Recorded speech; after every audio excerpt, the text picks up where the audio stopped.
జీవనరేఖ శీర్షిక లోపల మనము మన పేరెంట్స్ డ్రీమ్ హౌస్ గురించి తెలుసుకుందాం.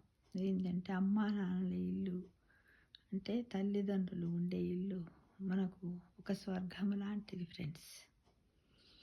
ఎలా అంటే ప్రపంచంలో ఆహ్వానం లేకుండా మనం ఎన్నిసార్లు అయినా ఎప్పుడైనా ఇష్టం వచ్చినప్పుడు రాత్రి పగలు అని లెక్క చేయకుండా వెళ్ళగలిగే ఇల్లు అమ్మా నాన్నలు ఉండే ఇల్లు. అదే మన పుట్టినిల్లు, అదే మన జన్మస్థానం.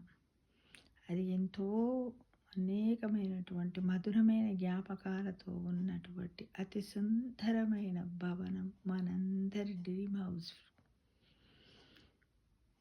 ఈ ఒకే ఇల్లు ఒకటి స్వతంత్రంగా మనమే తాళం తీసుకొని నేరుగా ఇంటిలోకి కూడా మనం ప్రవేశించవచ్చు. అమ్మా నాన్నలు లేకుండా ఎక్కడికైనా ఫంక్షన్ పోయిందనుకోండి, అనుకోకుండా మనం ముందు పోయినప్పుడు కూడా స్వతంత్రంగా తాళం తీసుకొని ఇంట్లో పోయి మనం ఇష్టం వచ్చినట్లు పడుకోవచ్చు, తినవచ్చు, వండుకోవచ్చు. మన అమ్మ ఇంట్లో ఉన్న ప్రతి వస్తువును కూడా మనం తాకడానికి మనకు 100% స్వేచ్ఛ స్వాతంత్ర్యం ఉంటుంది. అందులో ఎంతో ఆప్యాయత ఉంటాయి. చెబితే తెలియదు, అనుభవిస్తేనే తెలుస్తుంది అనే విషయాన్ని నేటి యువతి యువకులు గమనించుకోవాలి. ఈ ఇల్లు ఒకటే ప్రేమతో నిండిన కళ్ళతోటి మీరు కనిపించే వరకు మీకోసం తలుపు వైపు చూడటానికి సిద్ధంగా ఉంటుంది. చాలా రోజులైందనుకోండి మనం అమ్మ వాళ్ళ ఇంటికి పోకపోతే ఇంటి పక్కోళ్ళు, ఇంటి ముందటోళ్ళు, ఎనుకోలు మన ఇల్లు ఊరికి ఈ చివరి నుంచి ఆ చివరి ఉందనుకోండి, ఈ చివరి నుంచి ఆ చివరికి పోతుంటే ఏమవ్వా ఇన్ని రోజులైంది రాలేదు, ఊరిని చూడబుద్ధి కాలేదా, మా అమ్మని చూడబుద్ధి కాలేదా, మీ అమ్మనైనా చూడబుద్ధి కాలేదా అని అందరూ అడుగుతూ ఉంటే లేదు లేదు అని చెప్పి మొన్నొచ్చిన మనకి ఇట్లా రావా, ఇట్లా వారమన్నా రావచ్చు, మమ్మల్ని చూసిపో, ఊరిని చూసిపో అన్నప్పుడు మనలో ఉన్నటువంటి మనసు ఎంత తన్మయం చెందుతుంది, ఆనందానికి అవధులు లేవు ఫ్రెండ్స్.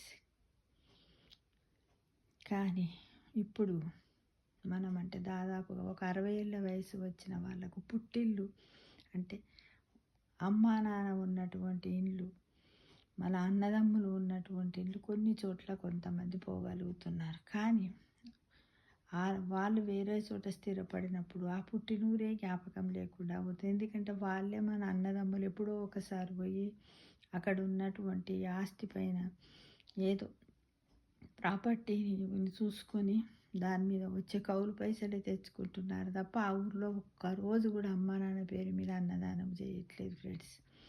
అలా చేస్తే ఎంత బాగుంటుంది కదా. మనం కూడా అందరం పోతాము, చూస్తాము. వాళ్ళు ఏమంటారంటే అక్కడ మనం ఉండలేము. అప్పుడేమో పని వాళ్ళు దొరికేవారు, పనులు లేరు, ఎవ్వరు లేరు. అక్కడ ఏం వండుతాము, అక్కడ పాత ఇల్లు ఉందనుకోండి, ఆ ఇల్లుని అట్లానే వదిలేస్తున్నారు ఫ్రెండ్స్. కానీ అది ఎంతవరకు కరెక్ట్ కదా. అంటే ఏం చేసుకుంటాం, మనం ఉండే వసతులు మనం వేరే చోటు ఉన్నాము అని కొద్దిమంది మాట్లాడుతూ ఉండొచ్చు, అందులో నిజం లేకపోలేదు. కానీ మనం అప్పుడప్పుడు పోయి ఆ ఇంట్లో ఉండి ఇక్కడ నేను ఇక్కడ కచ్చకాయలు ఆడుకుంది, అక్కడ రాసుకుంది, ఇక్కడ డ్రాయింగ్ చేసుకుంది, ఇక్కడ అమ్మ నన్ను కొడుతుంది, ఇలా మధురమైనటువంటి జ్ఞాపకాలను మనము జ్ఞాపకం చేసుకుంటాం. మన మనస్సు ఎంతో ఉల్లాసంగా ఉంటుంది, బాధపడతాం కూడా ఇల్లుని చూసి కదా. అలా ఇక మీ చిన్ననాటి ప్రేమ, ఆప్యాయత, అనురాగాలు, ఆనందము మరియు స్థిరత్వం మర్చిపోకుండా గుర్తు చేసే ఇల్లు ఇది అమ్మా నాన్న. ఈ ఇంట్లో మాత్రమే మీరు తల్లిదండ్రుల ముఖాలను చూస్తూ ఉండటం, ఒక పూజ అనుకుంటే మరియు వారితో మీరు మాట్లాడటం వెంటనే లభించే పూజా ఫలితం అది. మీరు ఆ ఇంటికి వెళ్ళకపోతే ఆ ఇంటి యజమానులు అంటే అమ్మా నాన్నలు మనస్సులు కృషించి గుండెలు గూడులుగా మారుతాయి. మీరు నొప్పించినా వాళ్ళు బాధపడతారు. చూడండి, చాలామంది ఏంటంటే ముసలి వాళ్ళు ఉన్నారని, ఊళ్ళో ఉన్నారని ఎప్పుడో ఒకసారి కొడుకు పోయి ఏదో చేయడం వాళ్ళకు వచ్చే కౌలుతోనే బతుకుతున్నారు. అది కాదు, మీరు అప్పుడప్పుడు పోయి వాళ్ళని మనస్తృప్తిగా మాట్లాడి వాళ్ళు నడిచే పరిస్థితుల్లో ఉన్నట్టయితే మన ఇంటికి తెచ్చుకొని 4 రోజులు ఉంచుకొని సేవ చేసి మళ్ళీ వాళ్ళు ఉండమంటే అక్కడ తోలిస్తే బాగుంటుంది ఫ్రెండ్స్. వాళ్ళకు మనం ఇవ్వవలసినటువంటి చివరి బహుమానాలు ఏంటంటే మన ప్రేమ ఆప్యాయతలను పంచడమే, అంతకంటే ఏమీ లేదు. ఈ ఇల్లు ప్రపంచాన్ని చూడటానికి, ఉన్నతంగా జీవించడానికి, మరి మీ జీవితాన్ని ఆనందంతో నింపడానికి, దీపాలు వెలిగించి నిత్యం దైవాన్ని ప్రార్థించిన ఇల్లు మన అమ్మా నాన్నల ఇల్లు.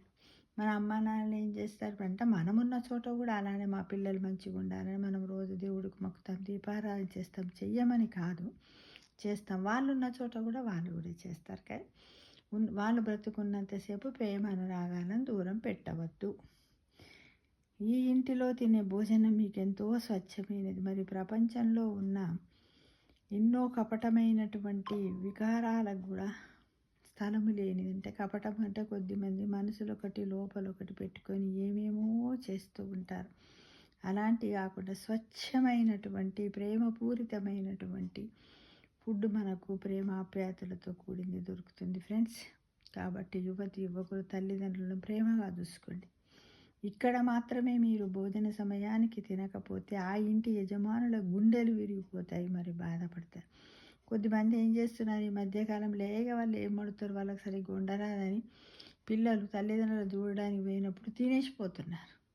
రా బిడ్డ తిందురా, రా పొద్దుగాల అన్నం వండినా పాపైనా అప్పుడే తినొచ్చినమ్మ అంటే వాళ్ళ మనసులు చాలా బాధపడతాయి. మీరు తినిపోయినా పర్వాలేదు, మళ్ళీ కొంచెం తినడానికి ప్రయత్నించండి. ఈ ఇంట్లోనే మీకు అన్ని పరిపూర్ణమైన నవ్వులు మరియు సంపూర్ణ ఆనందాలు దొరుకుతాయి ఫ్రెండ్స్. ఎక్కడా దొరకవు. కారణాలు ఏవైనా కావచ్చు. ఈ ఇళ్లకు దూరమవుతున్న పిల్లలారా, మీ అమ్మా నాన్నల ఇల్లు విలువ తెలుసుకోండి. ఆలస్యం కాకముందే, అంటే ఏంటంటే వాళ్ళు చనిపోకముందే, వాళ్ళు బ్రతికున్నప్పుడు దాని యొక్క విలువ తెలుసుకుని వాళ్ళతో ప్రేమాప్యాయతగా ఉండండి. తల్లిదండ్రులతో గడుపుతూ తరచూ ఆ దేవాలయాలు లాంటి ఆ ఇంటికి ఎప్పుడు అందుబాటులో ఉండే అవకాశం ఉన్నవారు అదృష్టవంతులు, ధన్యులు. కొద్దిమంది ఏంటంటే తల్లిదండ్రులు చనిపోయాక కూడా ఆ ఇంటిని బాగు చేసుకుని అదే ఊర్లో ఉండి వ్యవసాయ కుటుంబాలైనటువంటి అయితే అక్కడే ఉంటారు. వాళ్ళ పిల్లలకు వ్యవసాయం ఇంట్రెస్ట్ ఉంటే అక్కడే వ్యవసాయం చేసుకుంటూ ఉంటారు. అంటే ఆ ఇల్లు అలానే ఉంటుంది. అంటే అలాంటి అమ్మ నాన్న డ్రీమ్ అవుతుంది, ఒక దేవాలయం లాంటిది. వాళ్ళు ఎంత అదృష్టవంతులో కదా. ఇప్పుడు ఎందుకంటే మనము అమ్మా నాన్నలు లేనప్పుడు మనం అక్కడెక్కడైనా ఒక 2 కిలోమీటర్ స్టేజీ నుంచి మనం పోతూ ఉన్నప్పుడు మనసు ఎంత అంటే చాలా బాధ అవుతుంది. నేనైతే ఒకరోజు అటు వెళ్ళిపోతున్నాను, పోతూ ఉన్నప్పుడు స్టేజ్ వచ్చింది.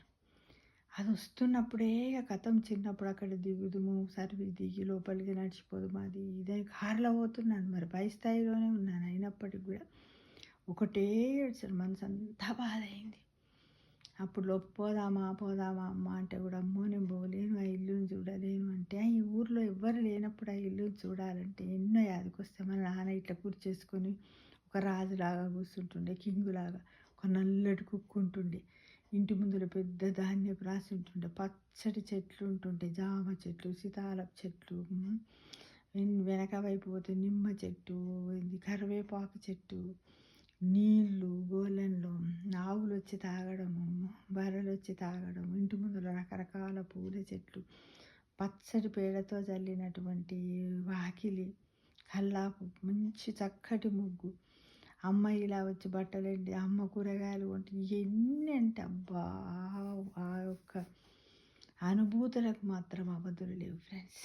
కాబట్టి ఎవరైనా అలాంటి అవకాశాలు ఉన్నా, లేకపోతే మీ అమ్మా నాన్నల్ని మీ దగ్గర ఉంచుకోలేని పరిస్థితిలో ఉన్నప్పటికి కూడా, అక్కడ ఇల్లు కూలిపోయి అక్కడ చేయలేని మీ పరిస్థితులు ఉంటాయి, ఉండవని అంటలేము. కానీ వాళ్ళు ఎక్కడున్న వాళ్ళ ప్రాణం పోయే వరకు వాళ్ళని మట్టుకు మనశ్శాంతిగా ఉంచండి. వాళ్ళ పరిపూర్ణమైన ప్రేమను పొందండి, వాళ్ళ నుండి ఆశీస్సులు పొందండి. అదే మీకు కోటి జన్మల పుణ్యఫలంగా లభిస్తుంది. కానీ ఏ దేవాలయాల చుట్టూ తిరిగినా కూడా భగవంతుడు కూడా చెప్తాడు కదా, నీ తల్లిదండ్రులను ముందు పూజించి ఆ తర్వాతే నన్ను పూజించంటారు ఫ్రెండ్స్. అలా చెయ్యాలని నేను ప్రతి ఒక్కరి యువకులందరినీ కోరుకుంటున్నాను ఫ్రెండ్స్. ఎందుకంటే చాలామంది ఫ్రెండ్స్ బాధపడి నాతో చెప్తున్నారు. కాబట్టి ఇలా ఉంటే బాగుంటుందేమో అని నా ఓన్ ఒపీనియన్తో కొంచెం నేను మీ ముందు ఉంచాను, అంతే తప్ప వేరే ఎలాంటి ఉద్దేశం కాదు. ఎందుకంటే ఇప్పుడు నేను కోల్పోయాను కాబట్టి అమ్మా నాన్నల ప్రేమ ఎట్లుంటుంది, అమ్మా నాన్నలు ఇల్లు ఏమైంది, అక్కడ పోకపోతే ఎంత బాధపడుతున్నానని ఎక్స్పీరియన్స్ తోటే నేను ఈ వీడియో చేసి మీ ముందు ఉంచుతున్నాను ఫ్రెండ్స్. కాబట్టి తప్పకుండా అందరు పోవడానికి ప్రయత్నించండి. శుభమస్తు. సర్వే జనా సుఖినో భవంతు.